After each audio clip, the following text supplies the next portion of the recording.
figure out what those products are. DR does a million things, and Venezuela does a million things, but it is known in the United States now as the countries that produce baseball players. You go to these Major League Baseball teams, you go to the Yankees, you go to the Mets, you go to any of these teams, they're filled up with guys that are from DR or Venezuela. And it's like all of a sudden, this place starts producing baseball players. Now, producing a baseball player is a hard deal. But, you know, these guys, there's an incentive. You can make $5 or $10 million a year playing baseball, blah, blah, blah, blah. But when I was a kid out in the Midwest, and somebody talked about baseball, baseball was never played by anybody except guys in the United States. You know, DR never even heard of it. And if people now, in my part of the country, I live in Colorado, if they talk about DR at all, they talk about it because they've heard about baseball players. Prestigious American universities now can produce posse scholars. How many of you have ever heard of the posse? So you know what that is. All right, I was there at the beginning of posse. I did one of the founders. 5 years. Yeah, I was one of the founders, and I loved it. It's a great program, and I was there for about 5 years. And when we were starting this project, we knew something that the universities didn't. And you've been going to these really cool universities. I mean, this program has some phenomenal backgrounds. But these universities would say to us when we go in and say, we have some young people we want to bring into your campus. Now, you can't sit in the second row, you have to sit in the first row. You have to tell your name as you're sitting down, so we have to make a lot of racket. My name is Stacy. Hi, Stacy. How are you? Good, good. All right. They would tell us, we don't miss people. Anybody that's capable of coming to this fantastic university, we know them. We don't know that guy, so forget it. And it took us several years as we were getting started with Posse before all of a sudden these guys say, these students you're bringing to us are amazing. Where are you finding these? We can't find these students.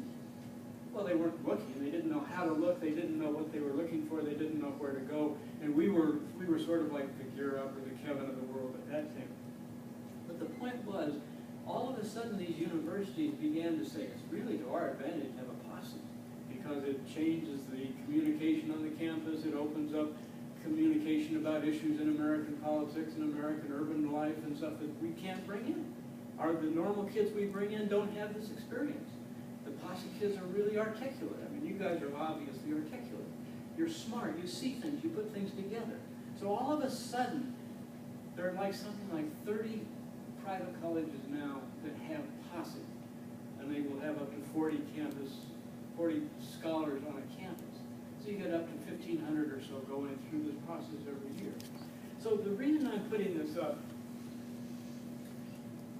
in both of these cases, it's a new phenomenon. It hasn't been the case all of this time. Something happened.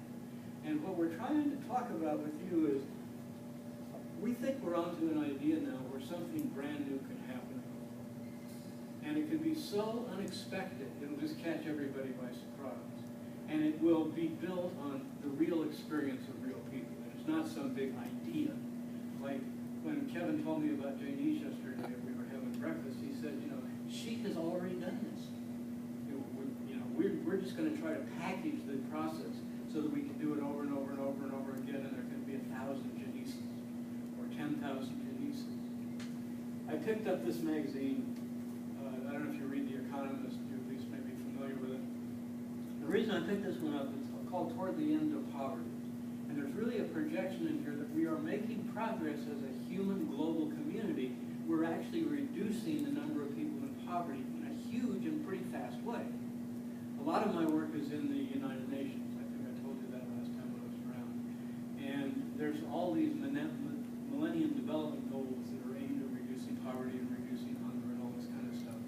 And there's a real belief that this is possible. But the other side of the coin is that the magazine that came the week before this one was talking about the jobs crisis. And that's the one we're focused on. So I'll straight from that. Okay, so I've already said that. Right now, those two places harvest and plant valuable products that very few people even thought grew in their locations. If you go to the Dominican Republic, What's on the island with the Dominican Republic? What country? Haiti. How many baseball players come from Haiti? 0. I mean, it's amazing. It's like there's a line down the middle of that island, and one side produces all of these very successful athletes, and the other one doesn't have that capacity. And in anything we're doing, sometimes you can find a place that is really powerful and productive, but right next door to it is something that doesn't work. And you can do that in the Bronx. You can go to high schools like the collegiate one you were telling me about before. I mean, you know, there's a lot of productivity. There's a lot of extremely intense learning going on in that place. There may be a school 10 blocks away, same kids. In the same building? In the building. 2 floors down. 2 floors, they're right. Really? There's 5 schools in that building, and Sims is one of the good ones. Pelham's a very good one. Astor is, I would say, the 3rd. But then when you look at the Columbus school itself, unfortunately, it's not as strong. Well, how come, you know, we're not going to debate this right now, but how come 2 places that are basically similar, they have the same number of students, the students come from the same community, blah, blah, blah, blah, blah, one really produces performance and one doesn't? How come the DR can produce this one product that I happen to be looking at, and Haiti can't? How come all of a sudden in places that you don't expect things, can things grow? So we're really curious about that, and we're curious about it in the sense that could we start a project that grows inventors, that grows creative businesses? Could we put together enough things so that the kind of process Janice has gone through personally, I know nothing about it other than what Kevin has shared at breakfast, but I just know it's cool. But, you know, she got up one day and something started clicking in her head and she had an idea, and all of a sudden now she's 2 years into it, from what I understand. When you go around and Kevin was saying, well, she had an idea, or I was talking to so-and-so and he had an idea. Can we help collect these ideas and turn them into a very powerful reality? The problem that triggered for me, I think I'm going to stop using this thing for a second, so we're not worried about that. I was running around in my UN work, and it seemed like every place I went, and I get to go to really fascinating places. I was in Ethiopia a couple times last year. Yeah, I just, you have to tell me about it. And since I've seen some of you the last time I was here, I've been in Turkey, and I've been in Romania, and I've been in Denmark a couple times. So I'm in one of those really nice places where my passport gets fat, and I get to go to all these places. They're so cool. Doesn't mean that the whole society is cool, because there's a lot of massive problems. But it means that there's such dynamic life, and the people that you can engage are just fabulous. Anyway, the problem that goes all over the place, and is here in the Bronx also, there's not enough jobs. There just aren't jobs. So young people like you guys, the same age and the same kind of skill backgrounds and the same credentials, nothing to do. Go to Kenya. I know lots and lots of young people in Kenya, and you talk about them, they're like, I just finished my 2nd master's degree. What are you going to do? I don't know. There's no jobs. I don't know. So we have this crisis. We have masses of young people coming on the line, being ready to do work, but we don't have the system set up for it. And if you ask young people, you say, well, have you thought of building a business? Most young people look at you like, and sort of like, well, what do you mean? I don't know how to build a business. I've never seen anybody that had a business. I don't know what it means. It hasn't crossed my mind. I guess I'd be interested in it, but I don't have any idea what I would be doing. So this is where this project TIP, the innovation project, comes from. Couldn't we, just like Dominican Republic decides to produce baseball players, couldn't we create a project that produces people that start their own businesses? And that these businesses focus on the social impact issues that are the most important in these communities. So it's not just opening a restaurant, but that could be cool. But it may be opening up a nutrition project that takes care of young mothers for the first year of birth, after birth. It might be a distribution of nutrition in school lunches that's different. Like World Food Program is the lunch provider for schools all across the world. And they came back 2 or 3 years ago and said, you know, we've got a real problem in the World Food Program. How many of you have ever heard of the World Food Program? You know what it is? There are 14,000 people that work in this thing across the world. When I started working in it, I had no idea. I sort of went to my first meeting to meet these people, and I thought there were probably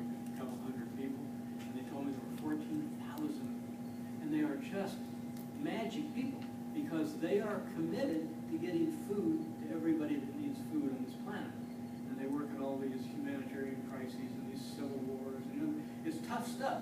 But you would meet colleagues and you'd say, boy, these people are cool, these people are cool. But they were looking at their lunch programs, and they went to schools the same way you do in New York. And they have all these schools across emerging economies. Some of them are pretty good, but a lot of times the kids are coming hungry. So WFP said, we've got to get connected to the schools, and we've got to take on the charge of making sure that there's good nutrition in the school. And they get into it for about a year, and they said, you know, we've been feeding, you know, millions of children and doing blah, blah, blah, but we've just analyzed the food we're giving them, and it doesn't have enough nutrition in it. So now we need to put a new packet of nutrition along with everything. So, you know, you get a meal and then you get a nutritional packet. And they said, you know, we need companies that build these nutritional packets, because there's maybe like, we need 50 million of these nutritional packets every month. Can you guys build a factory and produce these things? And, you know, I was talking to people about this, and this is part of where this idea was. There's all these ideas that are just sitting out there that people could do. And you guys could probably do ideas like this, and it'd be fun and exciting. But you don't maybe haven't heard about these kind of ideas, or haven't thought about them, or haven't talked about them. So this idea started out with the fact that work is hard to come by in the emerging economy. Jobs are not easy. And they're always, you work for somebody else. And your generation has all these cool ideas and possibilities. Could we connect the fact that you need jobs? Could we connect you to a process that you could invent the business yourself and become the owner and hire people, so